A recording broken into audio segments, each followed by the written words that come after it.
Continuamos con la siguiente ponencia. Vale. Esta está a cargo de Ana del Rosario Niño López. Ella desarrolla su tesis doctoral en el Departamento de Matemáticas de la Universidad de Cádiz.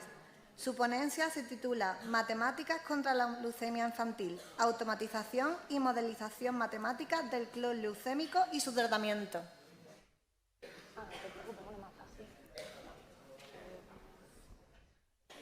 Pues cuando quiera, Ana, puedes comenzar. Vale.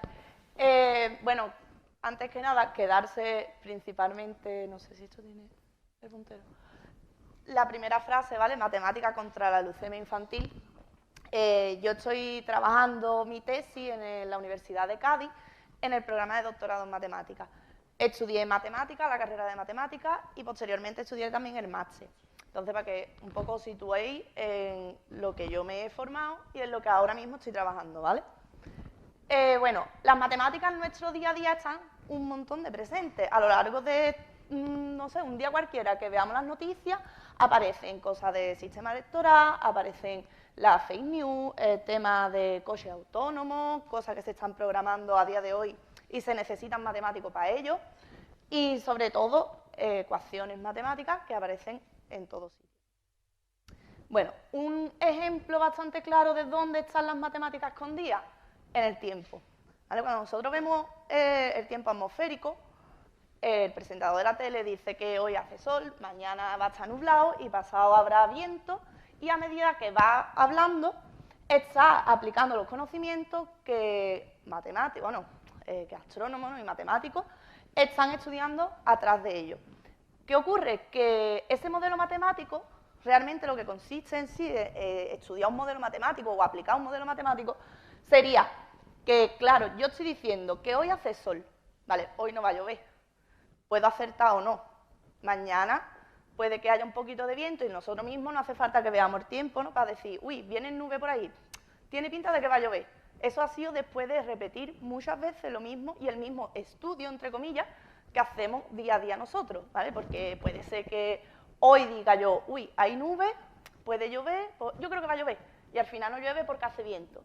Yo eso lo aprendo para el próximo día que pase lo mismo, voy aprendiendo de eso, ¿no? Entonces, un poco, el estudio del tiempo atmosférico va en ese sentido.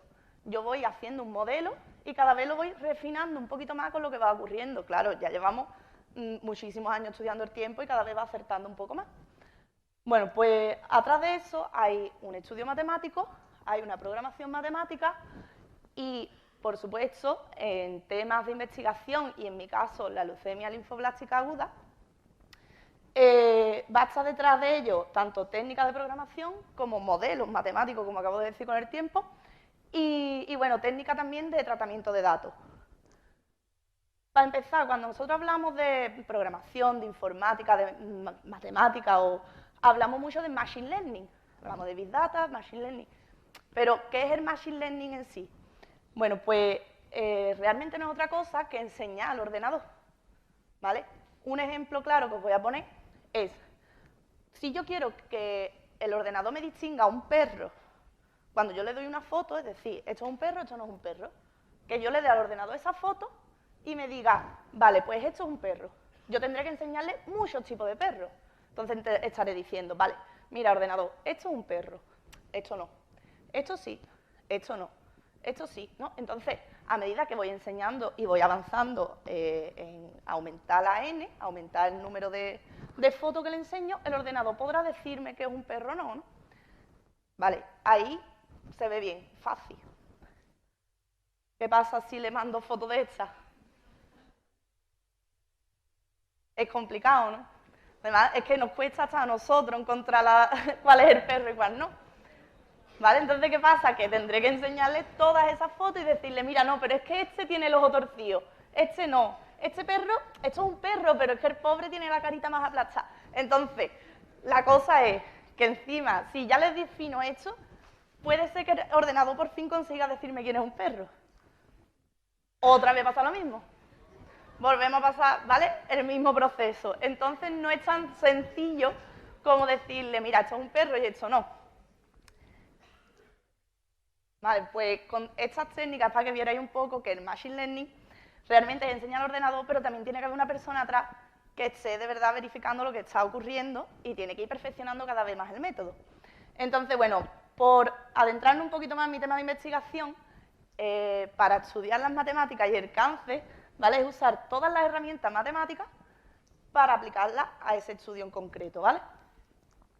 Bueno, pues en principio el cáncer más frecuente en edad infantil es la leucemia. La leucemia constituye el 30% de los cánceres diagnosticados en edad pediátrica, ¿vale? Entre niños entre 0 y 14 años. A medida que se fueron desarrollando tratamientos para el cáncer, para la leucemia, si podéis ver la gráfica, mira, en la gráfica roja te dice que en el COP89, que es el tratamiento que se aplicó, el protocolo con el que se trata a los niños que sufren la enfermedad, en el 89, a lo largo de los años, se dieron cuenta, después de 249 pacientes, que el 57% sobrevivía. Este tratamiento se ha podido mejorar. En la línea verde se ve que en el 94 ya había un 68% de supervivencia. En el 99 había un 75% y en el 2005 ya llegaba a un 85%. ¿Qué ocurre? Que todavía hay pacientes que recaen, ¿vale? Y a día de hoy estamos dando tratamiento a niños, cada vez va aumentando más el estudio y se va refinando más, pero existe todavía un porcentaje de niños que recae. Por eso, la importancia de seguir estudiando e investigando en este tema. Bueno, pues para que os pongáis también un poco en situación, el cáncer es un conjunto de enfermedades que se caracteriza por la proliferación o el desarrollo de células en la que, en lugar de una célula cuando tiene un daño, en lugar de tener una apoptosis, una muerte natural, de repente se desarrolla de forma descontrolada. ¿Qué ocurre con esto? Que no deja a las células buenas reproducirse con normalidad, ¿vale? Y empieza a invadir los tejidos. Claro, dependiendo de qué tejido es en el que se forman esas células malas, ¿vale? Podrían ser carcinomas, linfomas, sarcomas o leucemia, ¿vale? Las leucemias se forman en la médula ósea. Dentro de esa médula ósea, lo que ocurre es un proceso de formación de células sanguíneas. Entonces, para que nos hagamos un poco la idea, ¿vale? Lo que había hablado antes también la otra compañera de las células madres, hay células madres hematopoyéticas, es decir, hay una célula de la que a partir de la cual van saliendo las células sanguíneas, ¿vale? Y están los monocitos, los linfocitos. Pues yo me voy a centrar solamente en la formación de linfocitos tipo B. Es decir, hemos dicho que el cáncer es un fallo en la producción de células, pues en uno de ese proceso solamente me voy a centrar en la producción de células tipo B. Vale, pues a partir de ahí va a haber una leucemia linfoblástica aguda tipo B. Ya tenemos como el estudio ya puesto en concreto donde quiero estudiarlo. Para hacer un modelo matemático, además de seguir un poco y ver qué ocurre en la realidad, tendré que centrarme en qué pasa en ese proceso. Es decir, si una célula empieza siendo pro-B, ¿vale? Si nos fijábamos antes en las celulitas de aquí, yo voy a empezar de una célula madre y me voy a fijar solamente en el proceso de formación de los linfocitos. Bueno, pues tampoco os centréis mucho en las ecuaciones, pero realmente las ecuaciones son sencillas, están simulando lo que está ocurriendo. Lo que está pasando ahí es, en la C1, es decir, la primera célula que está aquí, la pro-B, o bien me quedo donde estoy o me voy al siguiente compartimento madurativo. Es decir, o me hago mayor, ¿no? Paso al siguiente estado madurativo o me quedo donde estoy. Así con cada una de ellas hasta llegar a la sangre.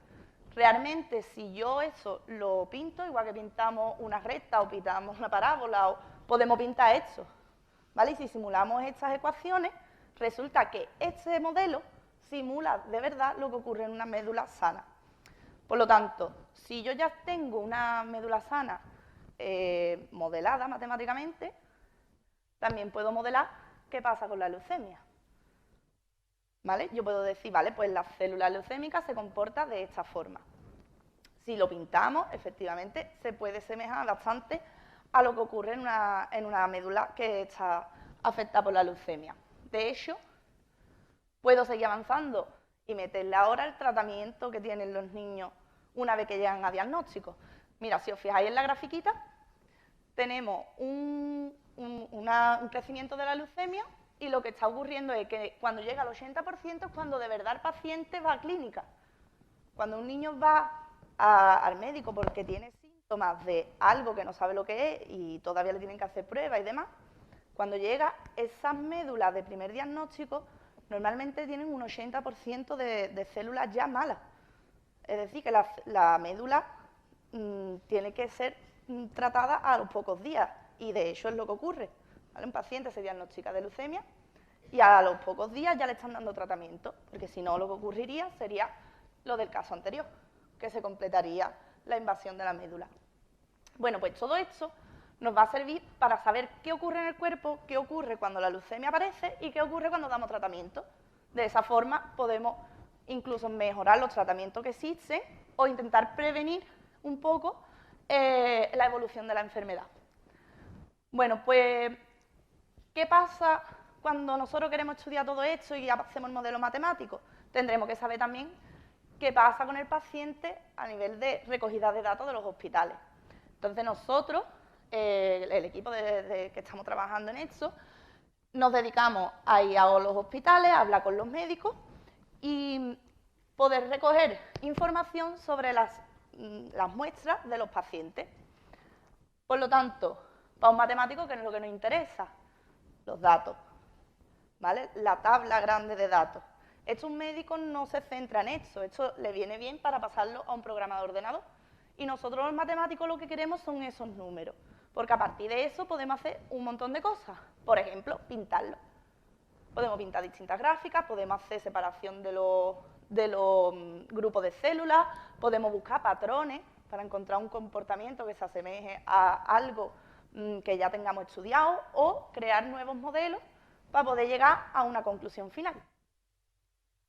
Vale, pues un ejemplo de lo que se puede hacer con estas cosas.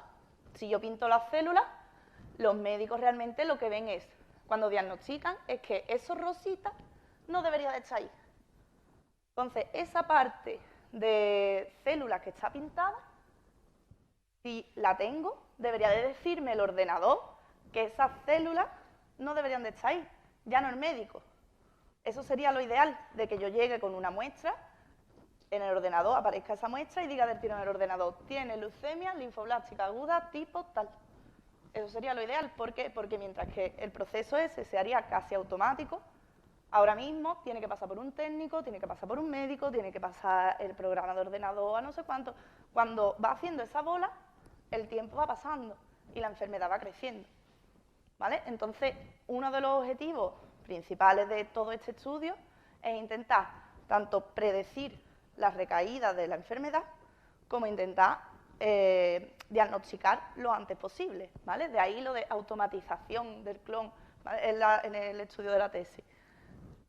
Por resumir un poquito los objetivos, bueno, pues eso, lo que acabo de decir, predecir las recaídas en los pacientes, automatizar la clasificación de esos pacientes para darle el tratamiento que de verdad deberían de tener desde un principio, mejorar los protocolos de tratamiento para actuar correctamente dependiendo del tipo de paciente y, por supuesto, llevar todos estos resultados a clínica para que yo de verdad haga con mi tesis o con mi estudio, ¿no? En nuestro equipo, poder hacer resultados que directamente lleguen a clínica y favorezcan a la sociedad, ¿no? Un poquito ese es el puzzle que se intenta hacer entre todos los investigadores. Y bueno, yo soy matemática, pero en mi equipo hay biólogos, hay físicos, hay médicos, hay biotecnólogos y casi todo el mundo puede aportar algo distinto a esa investigación. Y bueno, porque tengáis un poco la idea, ¿no? El brainstorm de todo lo que son científicos, los mismos que trabajamos en esto somos los mismos que tenemos un poco de curiosidad, de que sabemos trabajar en equipo, formamos piña para llegar a un bien común, pero también hay que tener mucho tiempo, paciencia, ganas, pero sí que es verdad que acaba siendo bastante importante estudiar esto y dedicarse a esto. Y bueno, pues eso es todo por mi parte. Y nada.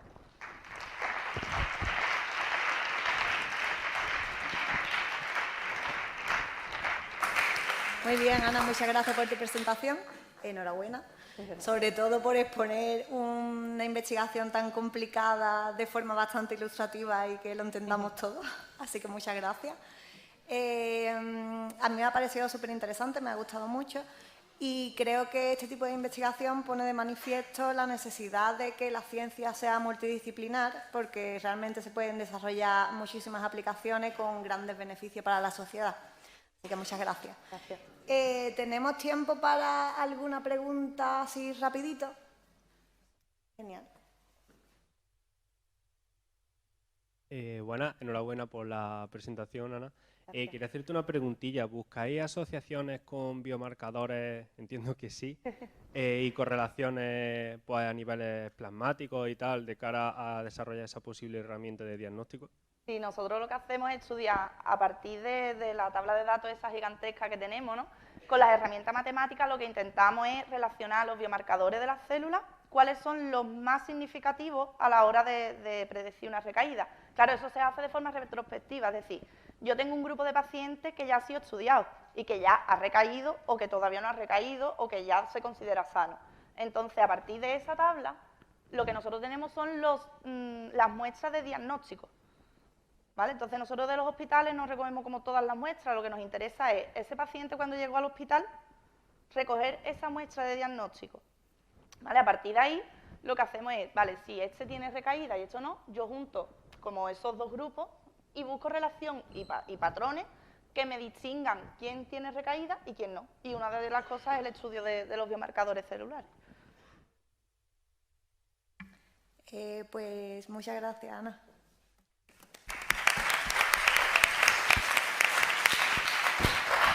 Sí.